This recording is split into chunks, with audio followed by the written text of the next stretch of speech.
যে কোনো ছাদ বাগানের কাছে রেনলিলি গাছ করাটা এতটাই সহজ যে প্রত্যেকের ছাদ বাগানে এই বর্ষাকাল জুড়ে রানীর মতন হয়ে রয়েছে রেনলিলি। সত্যি এর থেকে সহজ গাছ হয় না। আজকের এই ভিডিওতে তোমাদের সাথে আমি শেয়ার করব যে গত বছর যে আমি রেনলিলির নতুন ভ্যারাইটির বাল্ব আমি সংগ্রহ করেছিলাম সেখানটায় কেমন ফুল হয়েছে, পাশাপাশি এই বর্ষায় রেনলিলি গাছের যত্ন তোমরা কিভাবে নেবে সেটাও থাকছে এই প্রতিবেদনে। দেখো, গামলায় যে সমস্ত রেনলিলির গাছ রয়েছে ফুল তো দিচ্ছে প্রচুর পরিমাণে, কিন্তু আগাছায় ভরে গেলে কিন্তু রেনলিলির বেশ কিছুটা ক্ষতি হয়। তাই এই সময়ে আগাছা নিয়ন্ত্রণ পাশাপাশি খাবার দেওয়ার যে বিষয়টা সেটাই কিন্তু আজকে তোমাদের সামনে রাখতে চলেছি। আশা করি তোমাদের এই ভিডিওটা ভালো লাগবে। নমস্কার সুপ্রিয় দর্শক, আশা করি তোমরা সকলে খুব ভালো আছো এবং অনেক অনেক গাছ লাগাচ্ছ বন্ধুরা। এই মুহূর্তে বর্ষাকালের একদম মাঝামাঝি সময়, জুলাই মাসের ফার্স্ট হাফে রয়েছে। আর এই সময়ে ছাদ বাগানে আলো করে থাকে যে ফুলেদের রানী, সেটা হলো রেনলিলি। দেখো কত সুন্দর ফুল ফুটেছে, কিন্তু আমার সময়ের অভাবে এই গাছগুলোকে যে একটু খাবার দেবো সেটা কিন্তু হয়নি। যারা রেনলিলি করো তারা কিন্তু এইরকম সমস্যার মধ্যে অবশ্যই পড়ো, কারণ খুব অল্প সময়ের মধ্যে প্রচুর আগাছা তৈরি হয়ে যায় রেনলিলি গাছের গোড়ায়। তো আমাদের এই মুহূর্তে বেশি পরিমাণে ফুল নিতে গেলে অক্টোবর পর্যন্ত ফুল ফোটে, বৃষ্টি হলেই ফুল ফোটে। শীতকালে কিন্তু ফুল দেয়া বন্ধ এবং গাছ নিজের একটু ডরমেন্সি পিরিয়ডে যায়। তো এই মুহূর্তে বেশি পরিমাণে ফুল নিতে 2-3 মাস ভালো রকম ফুল নিতে গেলে আমাদের কিন্তু পরিচর্যা রেনলিলির করতে হবে। এই রিলেটেড ভিডিও আমি আগে জানিয়েছি। এখন এই মুহূর্তে যেটা আমি করব সেটা হচ্ছে এই গাছের যত আগাছা সেটা পরিষ্কার করে দেবো। এই পরিষ্কার না করে দিলে কি হবে না, আগাছাই এই গাছের গোড়ায় যে আমি খাবারগুলো দিয়ে থাকি বা দেবো সেই সাস্টেন্যান্সটা কিন্তু ওরা টেনে নেবে, ওরা বড় হবে, গাছের কিন্তু সেরকম গ্রোথ হবে না। আর রেনলিলি দুরকমভাবে নিজেকে প্রোপাগেট করে, একটা তো ফুলের বীজ থেকে, আর আরেকটা হচ্ছে গোড়ায় কিন্তু বাল্ব জেনারেট করে, মাল্টিপ্লাই করে।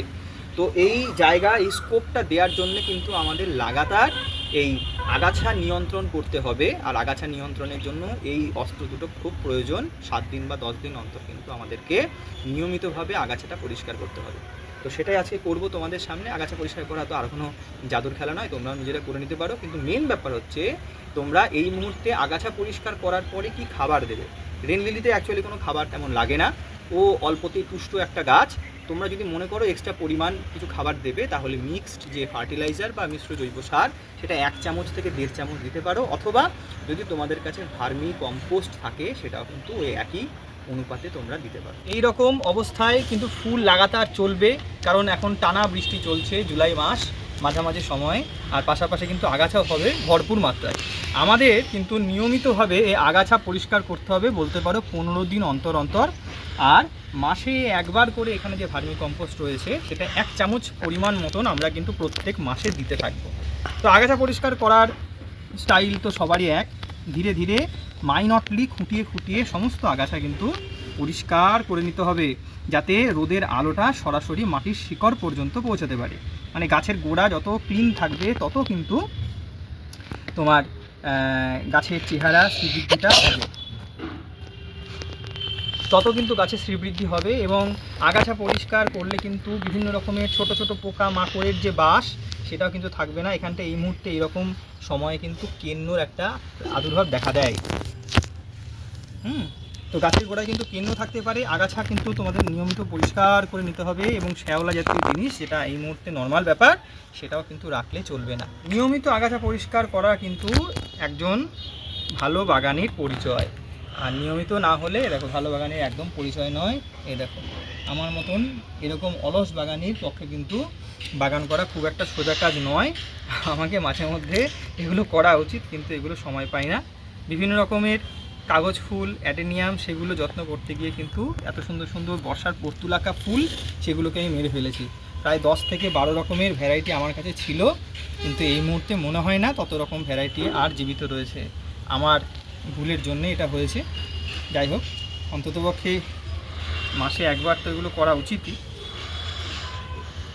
কিন্তু যারা সময় পাও তাদেরকে বলবো অবশ্যই নিয়মিতভাবে দিন 15 অন্তর অন্তর তোমরা আগাছা পরিষ্কার করবে। তো দেখো মোটামুটি আগাছা পরিষ্কার করে দিয়েছি আমি। এই দেখো টবের গোড়াতে কিন্তু আর কোনো রকম আগাছা সেরকম নেই। কাছ থেকে দেখালে বুঝতে পারবে যে আগাছা কিন্তু আর নেই। এখন কি করব না, সামান্য পরিমাণ, বেশি নয়, 1 চামচ মতন ভার্মি কম্পোস্ট আমি টবের চারিদিকে একটু ছড়িয়ে দেবো। ব্যাস যথেষ্ট কিন্তু এর জন্য। তো এখনই আমি আর পাতা কেটে দিচ্ছি না, কারণ বৃষ্টি এখন চলছে, বৃষ্টি কমে গেলে কিন্তু পাতাগুলো আমি আবার ছেটে দেবো, তাতে আরও বাল্ব আসবে, আর বাল্ব আসলে কিন্তু গাছের সংখ্যা বাড়বে, প্রচুর পরিমাণে ফুল বেশি সংখ্যায় দেবে। তো এটা মোটামুটি 2-3 বছর এখানটায় যদি রাখি তাহলে বুঝতে পারবে যে এখানটায় প্রায় 1.5 থেকে 2,000 বাল্ব তৈরি করতে পারে এই একটাই গাছ। তো রেন লিলির প্রপাগেশন ম্যাটার খুব সোজা, আর এই ভ্যারাইটিটা আমার প্রচণ্ড পছন্দের। এটা থাই ভ্যারাইটির একটা জাম্বো ভ্যারাইটির রেন লিলি, এটাকে পার্পেল জাম্বো বলে, থাই ভ্যারাইটি। এরকম সুন্দর সুন্দর বাল্ব কিন্তু তোমরা সংগ্রহ করতে পারো। সংগ্রহ করলে কিন্তু বর্ষাকাল এবং এই বর্ষার সময় যে কোনো সময় বৃষ্টি হলে কিন্তু এই ফুল কিন্তু গাছে দেখা যায়। এইভাবে তোমরা রেন লিলি গাছে যত্ন করো এবং যত্ন করতে করতে মন ভরে বাগান করো, ফুল নাও, ভালো থাকো, শরীর ভালো রাখো, মন ভালো রাখো। আজকের মতন টাটা।